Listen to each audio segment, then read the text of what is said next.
గుంటూరు జిల్లా మంగళగిరి, తాడేపల్లి, తుళ్లూరు, పెదకాకాని ప్రఖండ విశ్వ హిందూ పరిషత్ ధర్మ ప్రచార విభాగ్ గ్రామ సమితి సభ్యుల శిక్షణ వర్గ సమావేశం మంగళగిరిలోని శ్రీ దత్తాత్రేయ ఆశ్రమంలో సోమవారం గుంటూరు జిల్లా కోఆర్డినేటర్ కళ్యాణి కె రంగనాయకమ్మ ఆధ్వర్యంలో శిక్షణ కార్యక్రమాన్ని నిర్వహించారు.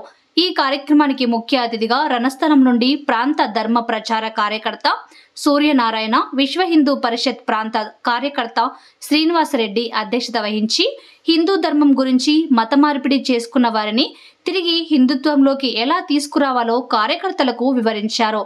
స్థానిక సభ్యులైన మంగళగిరి ప్రఖండ అధ్యక్షులు ఆకురాతి నాగేంద్రం, దత్తాత్రేయ ఆశ్రమ పీఠాధిపతి పోలంకి చిన్న సుబ్బారావు, ధర్మ ప్రచార సమితి అధ్యక్షులు రామనాథం వెంకటేశ్వరరావు, ఉపాధ్యక్షులు రాజేంద్ర ప్రసాద్, కార్యదర్శి శ్యామలారావు మాస్టారు పాల్గొన్నారు. ఈ సందర్భంగా ప్రాంత అధికారి అమలేశ్వరి, ప్రాంత మహిళా ప్రముఖ్ శేషారత్నం సనాతన ధర్మం గురించి అవగాహన కల్పిస్తూ ఏ విధంగా కాపాడాలో వివరించారు. ధర్మ రక్షకులు బాలకోటేశ్వరి, అరుణజ్యోతి, హేమలత, రమణకుమారి తమ బాధ్యతలను నిర్వహించారు. ఈ ధర్మ ప్రచార విభాగ్ గ్రామ సమితి సభ్యుల శిక్షణ సమావేశంలో గుంటూరు జిల్లా కోశాధికారి మునగాల వెంకటేశ్వరరావు మొత్తం 87 మంది సమితి సభ్యులు పాల్గొన్నారు. విశ్వ హిందూ పరిషత్ 60 సంవత్సరాలు పూర్తయిన సందర్భంగా విశ్వ హిందూ పరిషత్ అయోధ్యలో రామమందిర నిర్మాణం, అలాగే 370 ఆర్టికల్ రద్దు చేయడం, అలాగే సనాతన ధర్మాన్ని విశిష్టత గ్రామానికి కూడా చేరే విధంగా చిట్ట చివరి వ్యక్తికి కూడా ధర్మం సనాతన ఋషులు ఏ విధమైనటువంటి ధర్మాన్ని అందించారో అదే ధర్మం ఊరి చివరి వ్యక్తికి కూడా అందించాలనే తాపత్రయంతో పనిచేస్తున్నటువంటి సంస్థ. ఆ సంస్థ ఉద్దేశాన్ని గ్రామాల్లో తెలియజేయడం కోసం కార్యకర్తల శిక్షావర్గ కార్యకర్తలకు ఈ విషయాలు తెలియజేయడం కోసం మంగళగిరిలో దత్త ఆశ్రమంలో ఈ కార్యక్రమాన్ని నిర్వహిస్తున్నాం. ఈ కార్యక్రమం ఉద్దేశం ఏంటంటే మతం మారకుండా చూడడం, మారిన వ్యక్తులు తిరిగి తీసుకురావడం, గ్రామంలో సనాతన ధర్మాన్ని విశిష్టతను తెలియజేయడం, మన దేవీ దేవతల గొప్పతనాన్ని తెలియజేయడం, మన ఆచార సాంప్రదాయాల్ని పునర్వైభవం దిశగా మళ్ళీ హిందువుల్ని తీసుకురావడం, ఇదే విశ్వగురు భారత్ తాలూకా ఉద్దేశం. జై శ్రీరామ్. విశ్వ హిందూ పరిషత్ ఆయామంలో భాగమైనటువంటి ధర్మ ప్రచార విభాగం శిక్షణ కార్యక్రమం మంగళగిరి శ్రీ దత్తాశ్రమంలో నిర్వహించుకోవడం జరుగుతూ ఉంది. ఈరోజు ధర్మ ప్రచార విభాగం యొక్క బాధ్యత ఏమిటంటే భారతదేశం ప్రపంచానికి విశ్వగురువు. ప్రపంచానికి జ్ఞానాన్ని అందించినటువంటి భారతదేశంలో ఈరోజు ఏ విధమైనటువంటి సారం లేనటువంటి అనేక మతాలు ఈ దేశంలోకి వచ్చేసి ఇక్కడ ఉన్నటువంటి ప్రజల్ని ప్రభావితం చేసి మత మార్పిళ్లకు గురి చేస్తూ మన కుటుంబ వ్యవస్థని బలహీనపరుస్తూ వ్యవస్థ పూర్తిగా భారతదేశ వ్యవస్థని చిన్నాభిన్నం చేసే ప్రయత్నాలు చాప కింద నీరులా జరుగుతూ ఉన్నాయి. మరి దాన్ని ఏ విధంగా అడ్డుకోవాలనేటువంటి విధానాలలో భాగంగానే విశ్వ హిందూ పరిషత్ ధర్మ ప్రచార విభాగం విశ్వ హిందూ పరిషత్తుకి వెన్నుముక్క లాంటిది. ఈ యొక్క ధర్మ ప్రచార విభాగం ద్వారా శ్రీమూర్తులను పురుషులను అందరినీ కూడా శిక్షితులను చేసి ప్రతి గ్రామానికి వెళ్ళి మన సనాతన ధర్మం గురించి వారికి తెలియజేసి మరి అవగాహన లేక ఆలోచనలతో ఆవేశంతో వారు చెప్పిన మాయమాటలు నమ్మి మతం మారినటువంటి మన సనాతన హిందువులను మరి గర్వాపసి ద్వారా మన హిందూ మతంలోకి మరలా తీసుకొచ్చేటువంటి కార్యక్రమం ఈ యొక్క శిక్షణా తరగతుల ద్వారా అందరినీ శిక్షితులుగా తయారు చేసి మేము పంపించడం జరుగుతూ ఉంది. కాబట్టి ఆ యొక్క కార్యక్రమాన్ని ఈరోజు మంగళగిరిలో నిర్వహించుకుంటా ఉన్నాం విశ్వ హిందూ పరిషత్ ఆధ్వర్యంలో. ఈ యొక్క కార్యక్రమంలో 4 ప్రాంతాలు మంగళగిరి పట్టణం నియోజకవర్గంలో 4 ప్రాంతాల నుంచి మరి ఈ శిక్షకులు అందరూ కూడా ఈ యొక్క కార్యక్రమంలో పాల్గొనడం జరుగుతూ ఉంది. భారత్ మాతాకి జై. జై శ్రీరామ్. ఈరోజు ఈ కార్యక్రమంలో వివిధ స్థాయిల్లో పనిచేస్తున్న మాతృమూర్తులు మరియు వివిధ స్థాయిలో పనిచేస్తున్న సోదరు సమానులైన అందరూ ఇక్కడ వచ్చేసి ఉన్నారు. అందరికీ ధన్యవాదాలు, నమస్కారాలు. మన విశ్వ హిందూ పరిషత్ ఆధ్వర్యంలో ఎన్నో సేవా కార్యక్రమాలు ఎంతో విస్తృతంగా జీవితకాలం పనిచేస్తున్న వ్యక్తులు ఇక్కడ ఉన్నారు, చేస్తున్న వ్యక్తులు. అయితే సమాజంలోకి ఇంకా విస్తృతంగా వెళ్ళాలి. అందుకు మీడియా ఇతర ప్రచార మాధ్యమాలు సహాయం సహకారాలు అందించి ఈ భారతదేశ యొక్క సంపన్న దేశంగా ప్రపంచ పటంలో ఒక శక్తివంతమైన దేశంగా నిలబడాలని అంటే అందరి సహకారం కావాలి. జై శ్రీరామ్. భారత్ మాతాకు జై.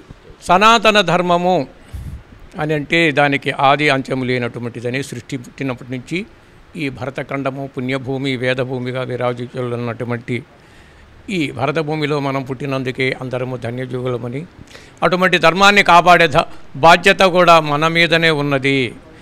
అలా కాక అన్యంగా ఎవరము చేరినా తెలియక అమాయకంగా జరుగుతుంది. అలా భావన చేసి అందరము ఇటువంటి ఈ పరిషత్తు అనంతంగా విరాజిల్లాలని, అనంతంగా ధర్మము అంటే మన యొక్క సాంప్రదాయం నిలబడుతుంది. ధర్మము లేకపోతే సాంప్రదాయాలు కూడా ఉండవు. అటువంటి యొక్క కృషి అందరూ చేయాలని మీకందరికీ నా హృదయపూర్వకంగా ఆ దత్తగురు ఆశీస్సులు అందిస్తున్నాను. జై గురుదత్త. శేషరత్న గారు చక్కగా వివరించారు. విశ్వ హిందూ పరిషత్ అనేక ఆయాములు ఉన్నాయి. విశ్వ హిందూ పరిషత్తులో యువకులకి బజరంగ దళ విభాగం అని, గోసేవకి గోరక్ష విభాగం అని,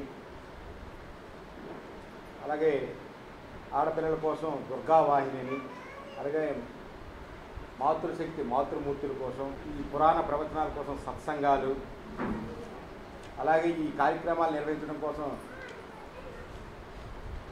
ధర్మ ప్రసార విభాగం అంటే ప్రసారం చేయడం కోసం, అలాగే మత మార్పిడి పోయిన వాళ్ళు తిరిగి తీసుకురావడం కోసం ధర్మ ప్రసార విభాగం, ఇలా అనేక విభాగాలు పనిచేస్తున్నాయి.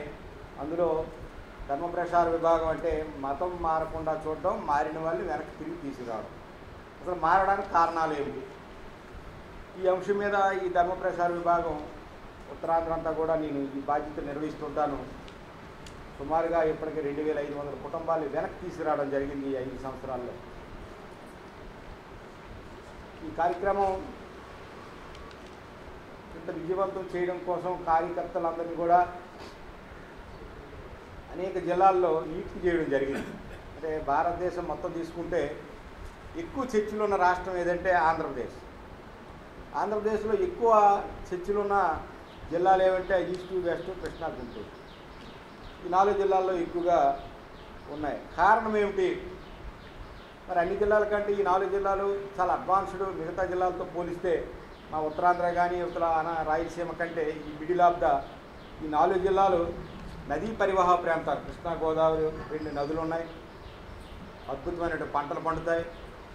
అనేక రంగాల్లో నిష్ణాతులైనటువంటి వ్యక్తులు ఈ 4 జిల్లాల్లోంచే మనకి కనిపిస్తుంటారు. మరి అటువంటి జిల్లాలో ఎందుకు ఈ విధంగా జరుగుతుంది అని ఒకసారి పెద్దలందరూ కూడా ఆలోచన చేసి ఎందుకు ఇలా జరుగుతుందంటే సనాతన ధర్మం మీద అవగాహన లేదు. ఇప్పుడే మనం హనుమాన్ సాలీసులో చదువుకున్నాం కదా, సంకట అటై మిటై సభ పేరా జో శిబిరో హనుమత్ బలవేరా. మనకేమైనా సంకటాలు వచ్చినా, మనకేదైనా ఆపద వస్తే నేనున్నానని ఆంజనేయ స్వామి అభయం ఇస్తూ మన గ్రామం చివరనో మొదట్లోనో అభయస్తంతో ఆంజనేయ స్వామి నిలబడి ఆశీర్వదిస్తుంటారు. కానీ ఒక్కలమే పోం. ఇంట్లో హనుమాన్ చాలీస పారాయణం కూడా చేయం. మరి ఇంత అద్భుతమైనటువంటి హనుమాన్ చాలీస పారాయణ కలియుగంలో అద్భుతమైనటువంటి అత్యంత వేగవంతమైనటువంటి ఫలితాలు ఇచ్చే ఆంజనేయ స్వామి ఉపాసన. అటువంటి ఆంజనేయ స్వామి అందించినటువంటి హనుమాన్ చాలీస పారాయణ ఇంకా అద్భుతంగా పనిచేస్తుంది. సామూహికంగా ఇప్పుడు మనం ఎంతమంది ఉన్నాం? సుమారు ఒక 50 మంది ఉన్నాం. 50 సార్లు ఇక్కడ హనుమాన్ చాలీస పారాయణం జరిగినట్టు. మనం మా గ్రామంలో చాలా ఇబ్బందులు పడుతుంటే హాస్పిటల్ తిరుగుతున్నాడు ఒక 2 నెలల నుంచి మన కార్యకర్త వాళ్ళ నాన్నగారు. అది సెట్ అవ్వడం లేదు. పరామర్శకని వెళ్ళాం. వెళ్తే పెద్ద వయసు ఏం కాదు, 60 సంవత్సరాలు. 60 సంవత్సరాలకి అదేం రోగం కూడా కాదు, ఏ అలాగని బీపీ లేదు, షుగరు లేదు. అయినా